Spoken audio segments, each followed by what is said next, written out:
Dia telah melampiaskan rasa sakit di hati ini.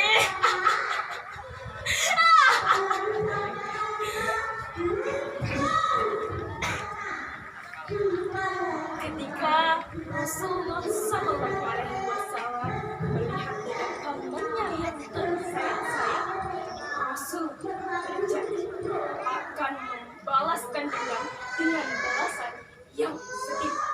Hingga turun firman Allah dalam surah An-Nahl ayat 126 yang berbunyi,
dan balasan suatu kejahatan adalah kejahatan yang setimpal.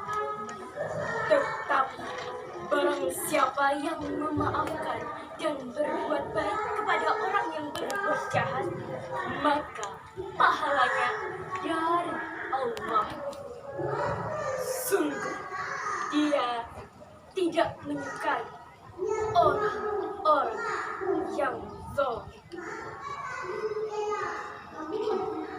Tahun demi tahun pun berlalu, Hindun tetap mempertahankan kesyirikannya selama lebih dari 20 tahun.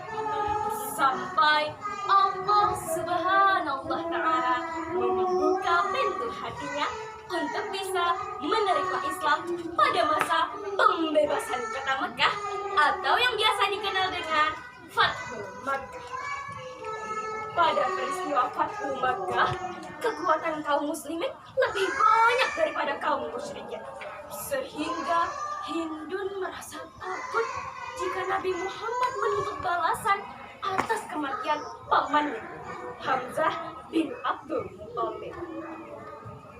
Ternyata kedatangan Nabi Muhammad ke kota Mekah tidak untuk berperang, melainkan untuk menyelamatkan kota Mekah dari kekuasaan kaum musyrikin dan mengembalikan fungsi Ka'bah sebagaimana mestinya. Ketika waktu sholat tiba, umat Islam yang jumlahnya ribuan melakukan sholat berjamaah di kota Mekah. Hindun yang melihat kekhusyukan kaum muslimin dalam beribadah tiba-tiba terenyuh hatinya. Siapa sangka Hindun yang sangat kejam dan membenci Islam ini menjadi seorang muslim dan membenarkan ajaran agama yang dibawa oleh Rasulullah Sallallahu Alaihi Wasallam.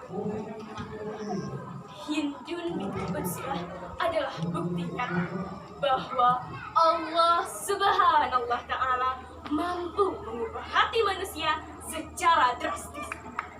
Kun fayakun.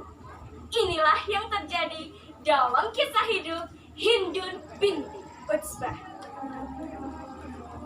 Hikmah yang dapat kita ambil dari cerita ini adalah yang pertama, janganlah menjadi seorang pendendam.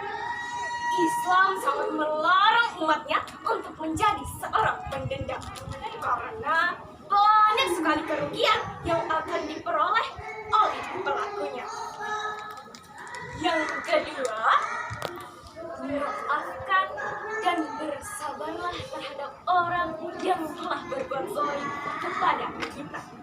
Dengan bersabar, kita akan mendapat kemenangan dan pahala yang besar di sisi Allah. Yang ketiga, Allah Allah adalah penguasa mutlak atas segala sesuatu, termasuk hati dan pikiran manusia. Allah Subhanahu wa Ta'ala dapat memberikan hidayah kepada siapapun yang Dia hendaki, serta mengubah hati manusia. Maka mohonlah petunjuk dari Allah. Sekian cerita yang dapat saya sampaikan. Semoga bermanfaat. Billahi fi sabilillah. Wassalamualaikum